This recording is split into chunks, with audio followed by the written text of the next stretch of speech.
Vendredi 21 février, déverrouiller la puissance de Dieu. La clé est de marcher dans sa parole.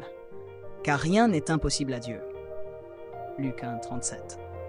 Ce verset puissant révèle une vérité fondamentale. La puissance de Dieu est sans limite. Mais comment pouvons-nous accéder à cette puissance divine? La réponse se trouve dans la marche selon sa parole. Certaines personnes pensent à tort que Dieu choisit arbitrairement qui bénir, guérir ou prospérer.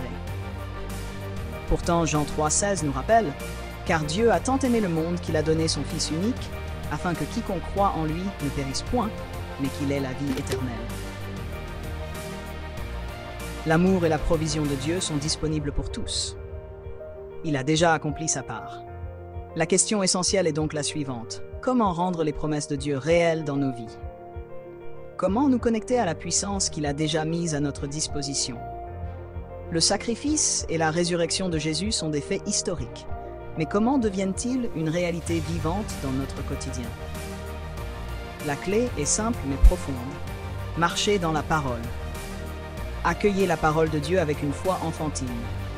Lorsque vous découvrez une promesse, appropriez-vous-la. Reconnaissez que Dieu vous parle personnellement. Ne vous contentez pas de lire ou d'entendre passivement. Saisissez activement la vérité. Faites la vôtre. Saisissez-la, comme l'Écriture le dit. Prenez-en possession. Courez avec elle. Utilisez-la. Vivez-la. C'est le désir de Dieu pour nous. Non seulement connaître sa parole, mais la mettre en pratique. Pensez à un domaine spécifique de votre vie où vous recherchez la puissance de Dieu. Quelles promesses de sa parole s'appliquent à cette situation?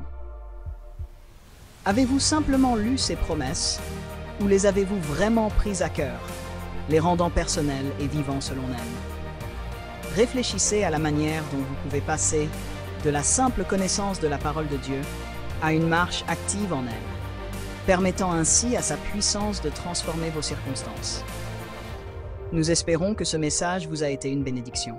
Nous vous invitons à faire de Jésus-Christ le Seigneur de votre vie, en priant cette prière. Seigneur Dieu, je crois de tout mon cœur en Jésus-Christ, le Fils du Dieu vivant.